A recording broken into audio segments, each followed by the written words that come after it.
In this video, we will guide you through the steps of defining the factor sequence in Okta and creating multiple authentication chains for your users to choose from. So, let's get started.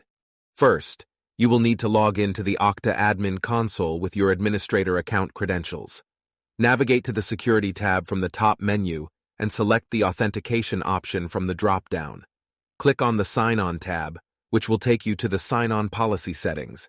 Here, you can either select an existing policy or create a new one for your end users. After selecting the policy, scroll down to the Authentication section. Under Authentication, you can define the factor sequence that Okta will use for multi-factor authentication, MFA. You can add or remove factors as per your organization's security requirements. To add a new factor, click on the Add Factor button and select the type of factor you want to add, such as Okta Verify, SMS, Google Authenticator, or others. It is possible to arrange the factors in a specific order that will determine the authentication sequence. Additionally, you can create several authentication chains from which the end user can select to authenticate. Once you have defined the factor sequence, click on the Save button to apply the changes. After completing the configuration, let's examine how end users experience the authentication process when using factor sequencing in Okta.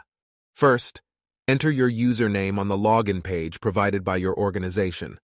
Okta will prompt you to provide the first factor in the sequence, as defined by the sign-on policy set by your organization's administrator.